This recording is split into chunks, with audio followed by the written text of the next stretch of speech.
Twilight of the Idols by Friedrich Nietzsche. Chapter 2. The Problem of Socrates. 1. In all ages the wisest have always agreed in their judgment of life. It is no good. At all times and places the same words have been on their lips, words full of doubt, full of melancholy, full of weariness of life, full of hostility to life.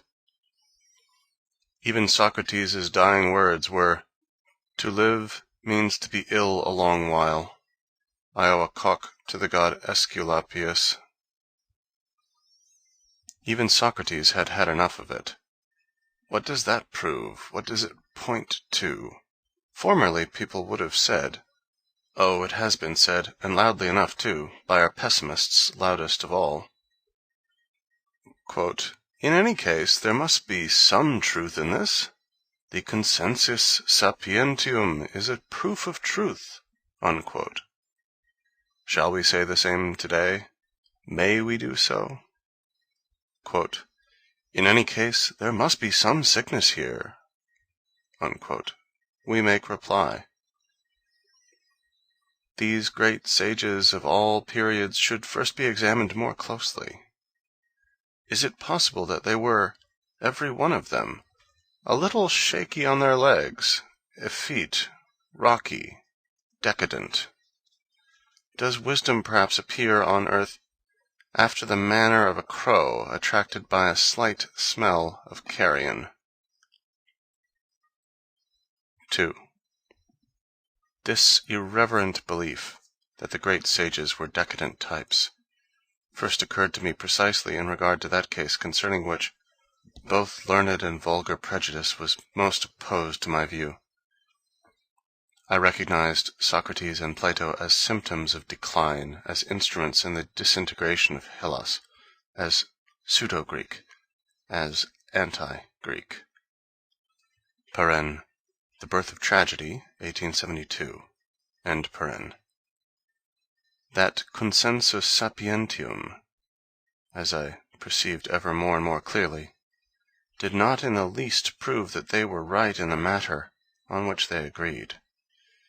It proved rather that these sages themselves must have been alike in some physiological particular, in order to assume the same negative attitude towards life, in order to be bound to assume that attitude.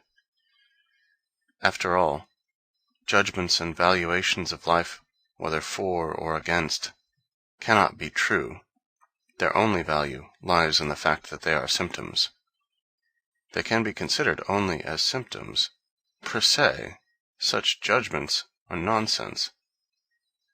You must therefore endeavor by all means to reach out and try to grasp this astonishingly subtle axiom, that the value of life cannot be estimated.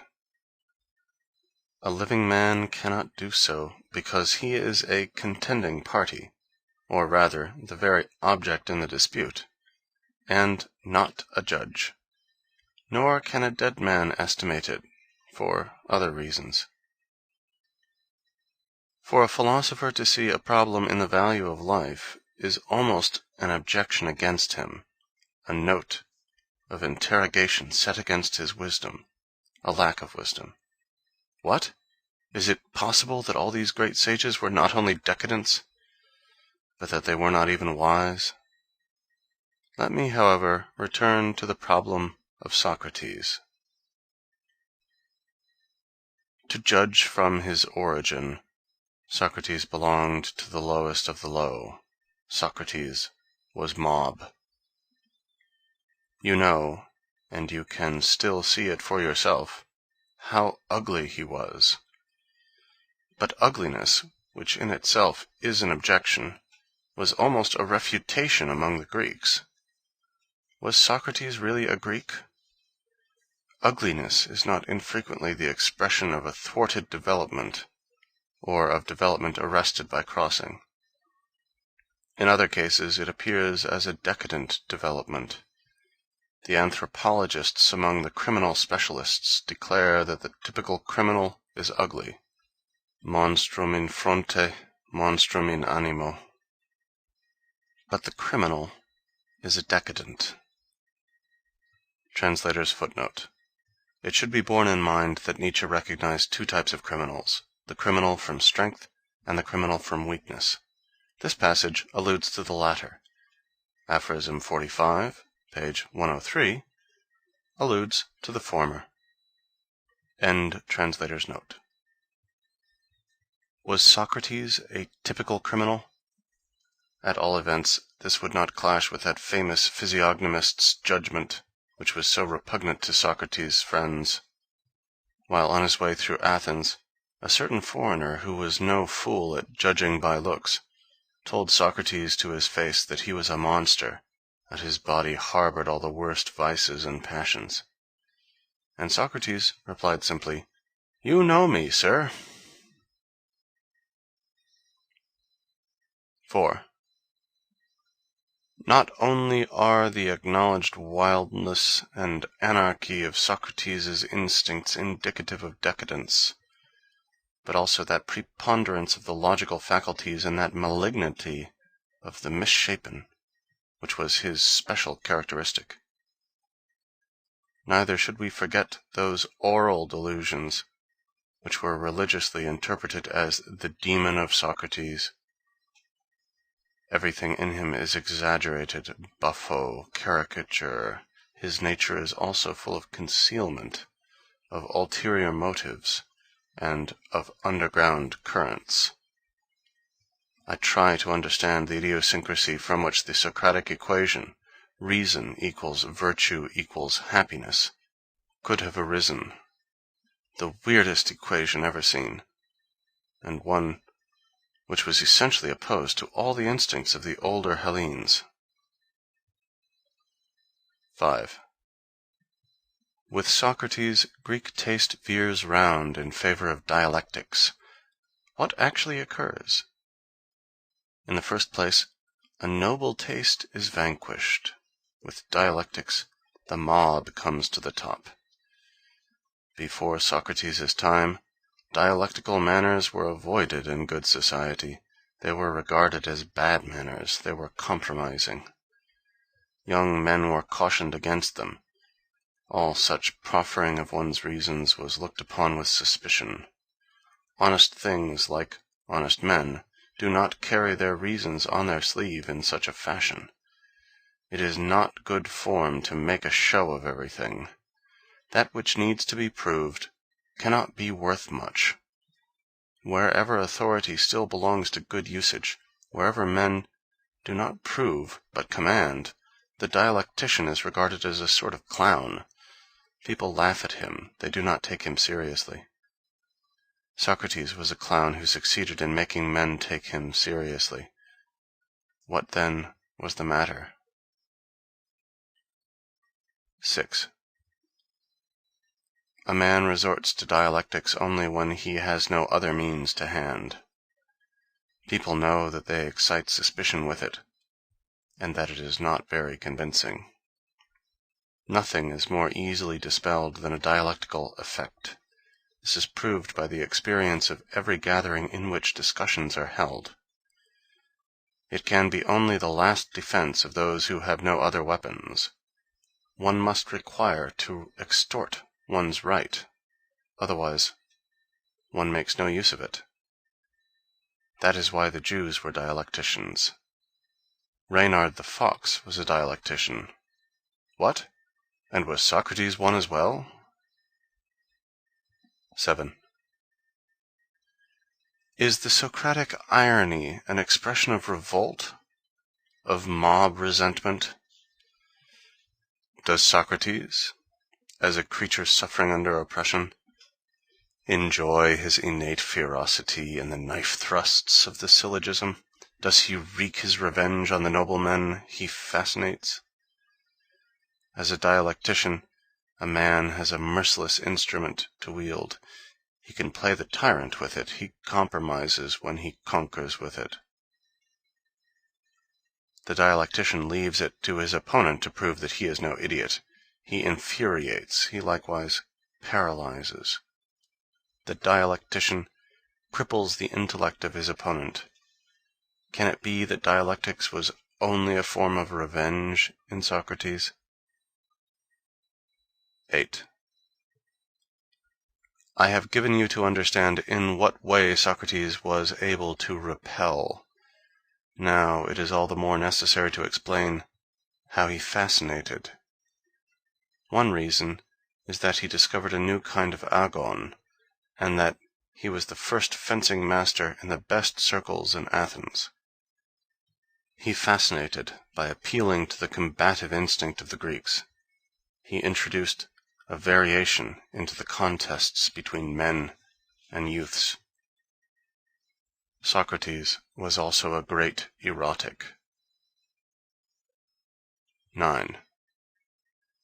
But Socrates divined still more. He saw right through his noble Athenians. He perceived that his case, his peculiar case, was no exception, even in his time.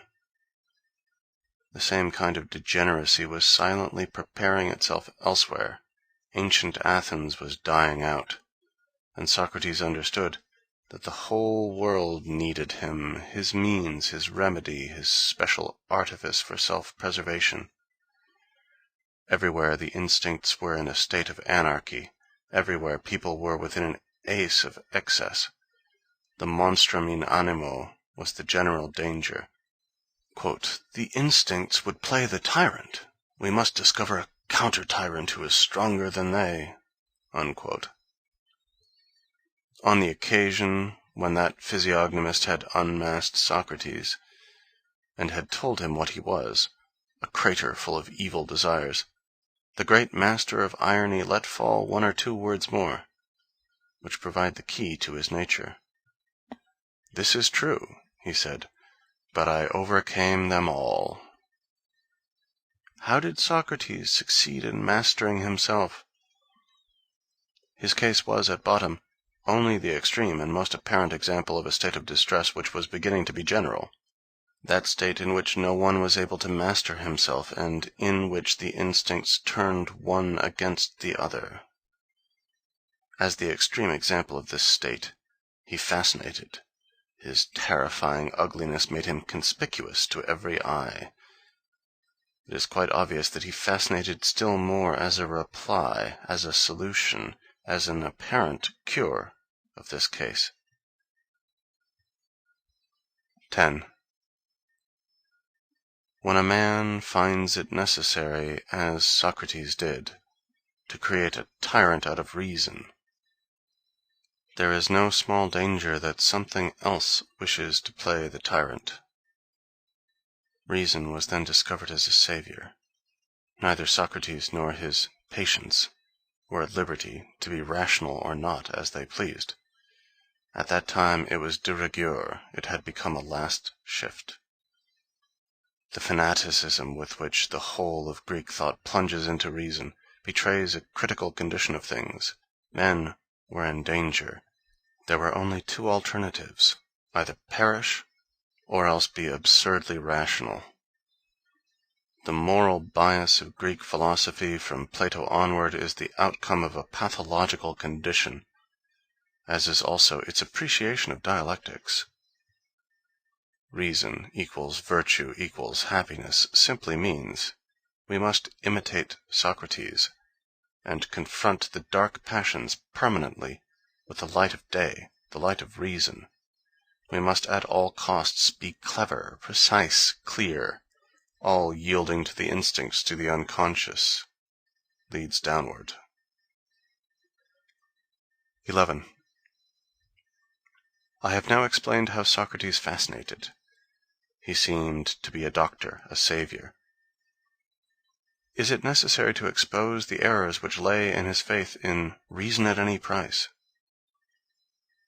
It is a piece of self-deception on the part of philosophers and moralists to suppose that they can extricate themselves from degeneration by merely waging war upon it.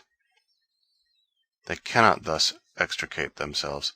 That which they choose as a means, as the road to salvation, is in itself again only an expression of degeneration. They only modify its mode of manifesting itself. They do not abolish it. Socrates was a misunderstanding. The whole of the morality of amelioration, that of Christianity as well, was a misunderstanding. The most blinding light of day, reason at any price, life made clear, cold, cautious, conscious, without instincts, opposed to the instincts, was in itself only a disease, another kind of disease, and by no means a return to virtue, to health, and to happiness. To be obliged to fight the instincts, this is the formula of degeneration. As long as life is in the ascending line, happiness is the same as instinct. 12. Did he understand this himself, this most intelligent of self-deceivers? Did he confess this to himself in the end, in the wisdom of his courage before death? Socrates wished to die. Not Athens, but his own hand gave him the draught of hemlock. He drove Athens to the poisoned cup. Socrates is not a doctor, he whispered.